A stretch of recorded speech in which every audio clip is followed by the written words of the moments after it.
बहुत ऊंचा उड़ने लगा था भैया ये। माँ ने इस बेचारे पक्षी के पंख ही बांध दिए।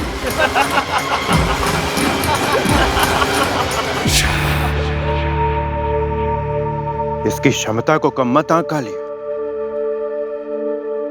ये चाहे तो बहुत कुछ कर सकता है, किंतु अपनी माता के प्रति प्रेम में विवश है। देख कैसे घुटनों के बल बैठा है।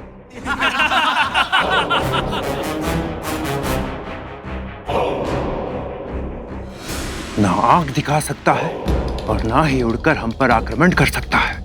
आपकी ये बात सुन के तो मुझे भी इससे सहानुभूति होने लगी है। शक्ति, सामर्थ्य, अभिमान, ये शब्द कितने खोखले हैं ना तेरे लिए। अनुभव हो रहा है ना। अक्तू, धूमल,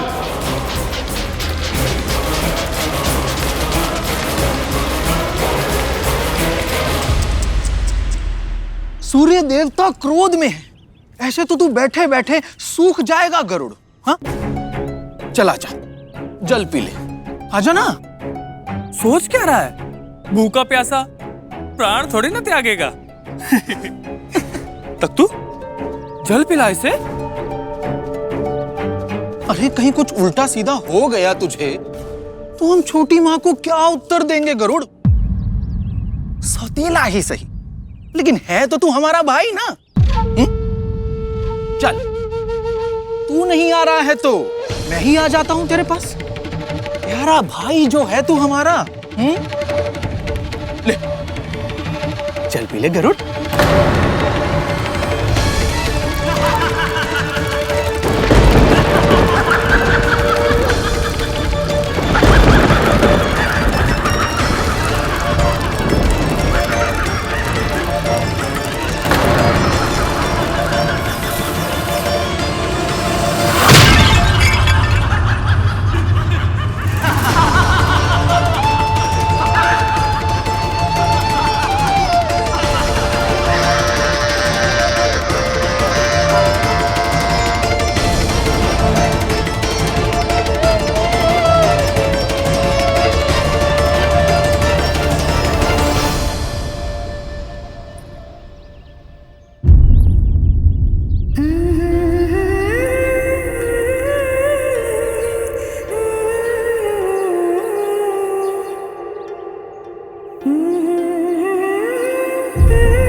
आज तो आनंद ही आ गया माँ।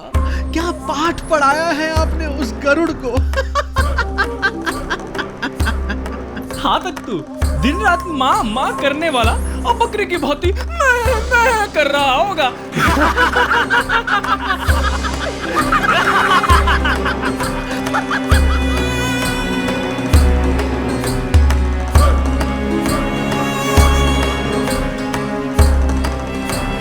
देख गरुड़, आज तेरी हट के कारण तेरी माँ इतनी विवश है कि तुझे अपने हाथों से भोजन भी नहीं करा सकती।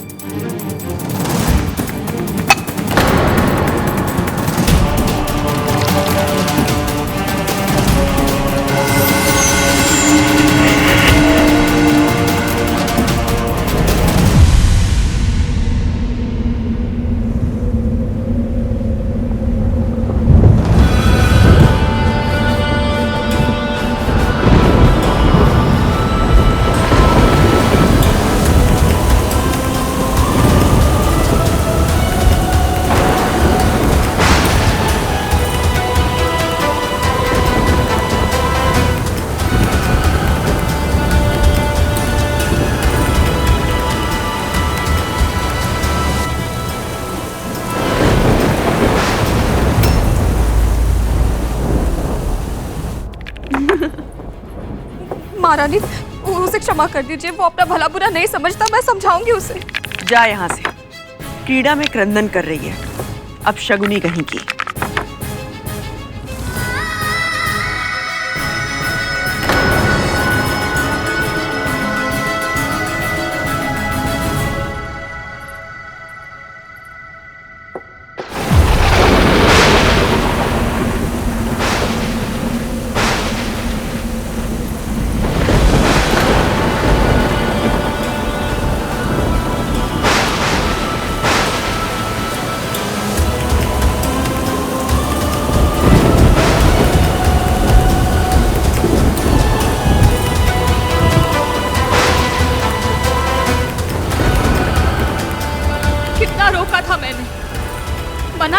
राजकुमारों से झगड़ा मत कर। क्यों तूने मेरी आज्ञा नहीं मानी? चेष्टा की थी माँ, किंतु आप पर अत्याचार होते हुए देख स्वयं को रोक नहीं पाया। मैं उन्हें पाठ पढ़ाना चाहता था ताकि वो फिर कभी ऐसा दुस्साहस करने का प्रयत्न भी ना कर पाए। किंतु परिणाम क्या हुआ गरुड़? दंड तो तुझे ही मिला ना।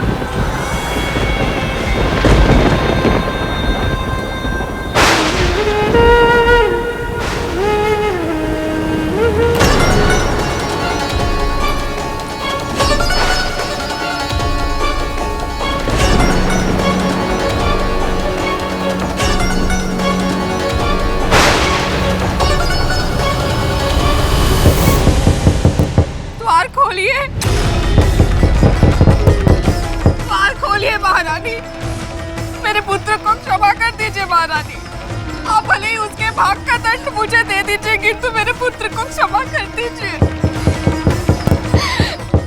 यदि मेरे पुत्र को कुछ हो गया तो मैं जीवित नहीं रह पाऊंगी महारानी। द्वार खोल दीजिए दीदी, द्वार खोल दीजिए।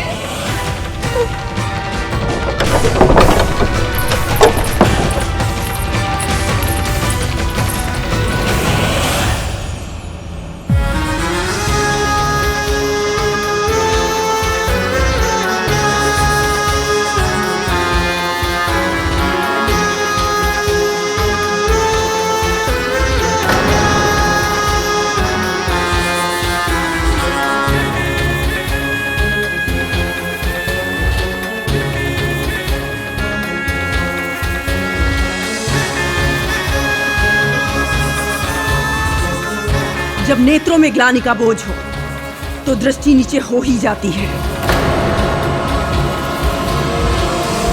तुझे तेरे अपराध का अनुभव हो गया, इसलिए मैंने तुझे क्षमा कर दिया।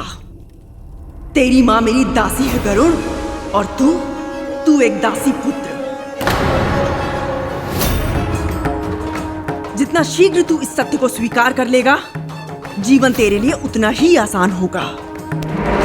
किंतु यदि तूने कभी भी मेरे पुत्रों का अपमान किया या उनका अहित करने के बारे में सोचा, तो प्रकृति की कोई भी शक्ति तुझे मेरे क्रोध से नहीं बचा पाएगी।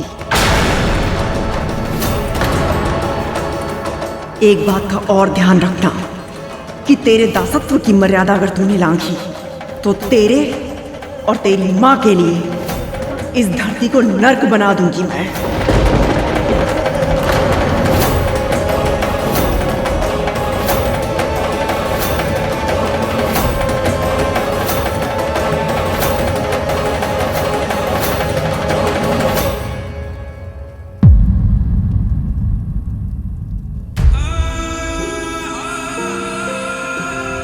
गरुड़,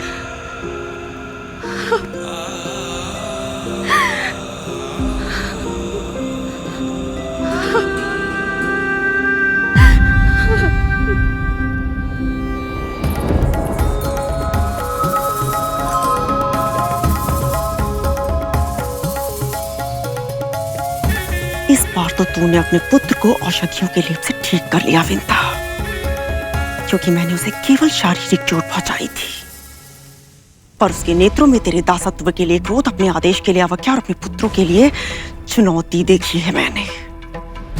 यदि ये ज्वाला सुलगने से पहले नहीं बुझाई गई तो भड़ककर दावानल भी बन सकती है। जिस दिन ऐसा हुआ और तेरे पुत्र ने मेरे पुत्रों को हानि पहुंचाने की चेष्टा भी की, तो मैं प्रण करती हूँ विंता, उस दिन तेरे पुत्र के वार से पहले मेरा प्रहार होगा और होगा तेरे पुत्र का संहार।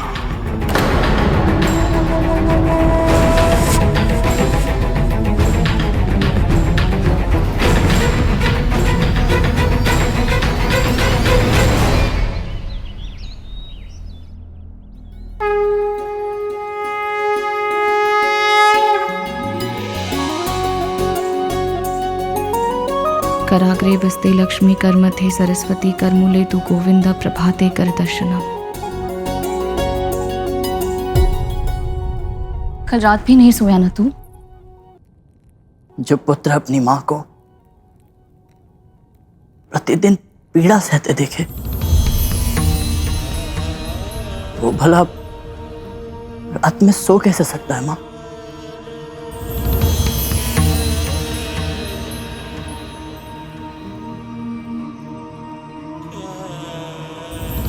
वो महारानी और आप सेविका।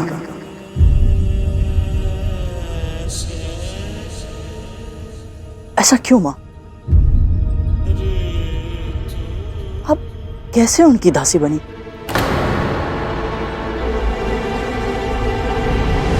जीवन में कुछ भी अकारण नहीं होता गरुड़। सुख दुख, हानि लाभ, यश अपयश, हमारे साथ जो होता है हमारे अपने ही कर्मों का फल होता है। मैं नहीं मानता माँ। गंगा के समान निर्मल है आप। हिमालय की हिम चोटियों जैसा श्वेत शुद्ध हृदय है आपका। आप जैसी पवित्र आत्मा ऐसा कोई कार्य नहीं कर सकती कि उसे ऐसा श्रापित जीवन जीना पड़े। ये अवश्य ही उस कठोर हृदय महारानी ने आपको किसी तरह विवश कर। तेरी बड़ी माँ है वो, मेरी बहन है। उनके बारे में इतने कड़े वचन मत कह गरुड़। इतनी भी बुरी नहीं है वो। वर्षों बीत गए किंतु अब भी कल की ही बात लगती है। संसार में सबसे अधिक स्नेह मुझसे ही करती थी वो। तो फिर अब क्या हो गया माँ? आपके प्रति उनका व्यवहार कैसे बदल गया? वो ये कैसे भूल गई कि आप उनकी बहन है और सम्मान के साथ जीने का अधिकार आपको भी है? माँ आप दासी कैसे बन गई? मकड़ी का जाल देखा है तूने? कुछ प्रश्न बिल्कुल वैसे ही होते हैं। उत्तर पाने की चाह में जितनी दूर जाएगा उतना ही उलझता चला जाएगा। मेरे अतीत को जानने में जीवन नष्ट मत कर, अपने भविष्य की पहली सुलझा। किंतु माँ आप हाँ, इस समय हम पराधीन हैं, किंतु सदैव स्मरण रखना कि तेरी वर्तमान परिस्थिति ये निर्धारित नहीं करती कि तू कितनी ऊंची उड़ान भर सकता है। ये केवल इस बात का सूचक है कि तुझे अपनी यात्रा प्रारंभ कैसे करनी है, कहां से करनी है। मेरा कहा मान गरुड़, अपना जीवन भगवान विष्णु को समर्पित कर। और आपकी बात को काटने के लिए क्षमा चाहता हूँ माँ।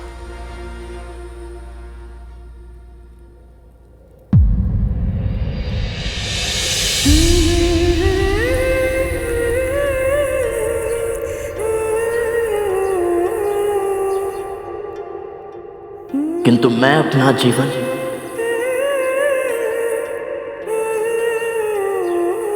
आपको समर्पित कर चुका हूं।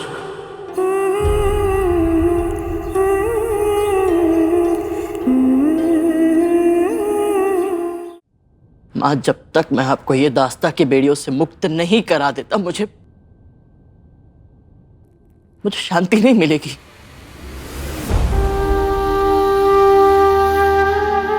मां, जब जब ये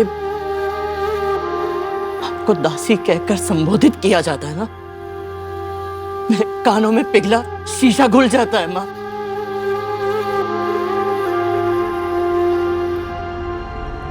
पर अब बहुत हो चुका, मां। आपको भी अब महारानी कहलाने का अधिकार मिलना चाहिए। और मैं बस कर गरुड़, बस कर दे अब। मैंने स्वयं कद्रू दीदी की सेविका होना स्वीकार किया है, केवल वचन से ही नहीं, कर्म से भी।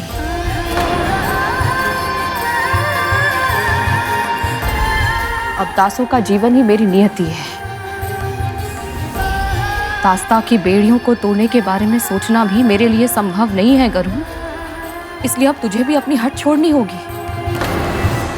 यदि तू सच में मुझे सुखी देखना चाहता है तो मुझसे इस विषय में कभी बात मत करना।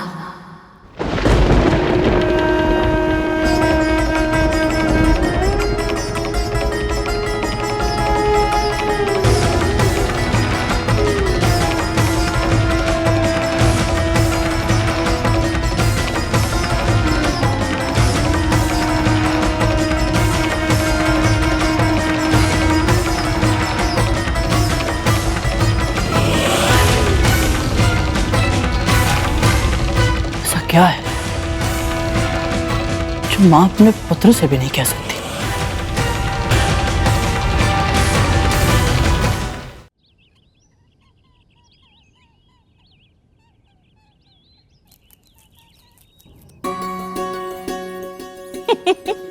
अरे अरे हाँ। अरे हाँ हाँ, ये लो ये लो।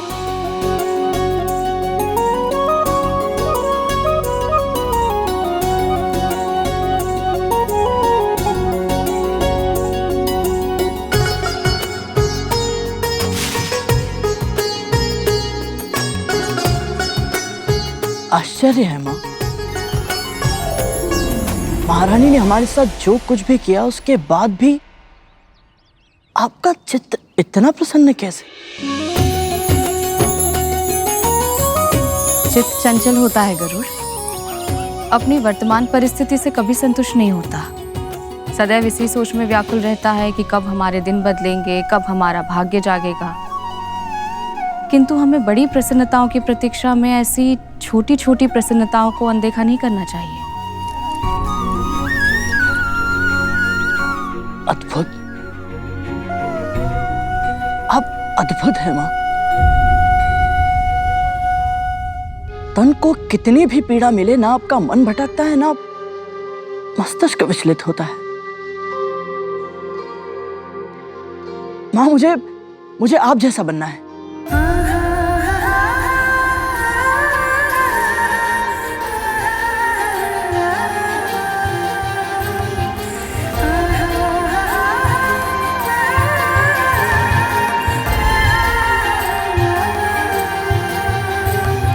माँ के तन से पुत्र के तन का जन्म होता है, किंतु माँ के संस्कारों से पुत्र का व्यक्तित्व जन्म लेता है। मैं तुझे वो संस्कार सिखाऊंगी जिनसे समस्त जग में जाना जाएगा तू। वो तेरी पहचान का माध्यम होंगे, जिनके कारण सारे संसार में वंदनीय बनेगा तू।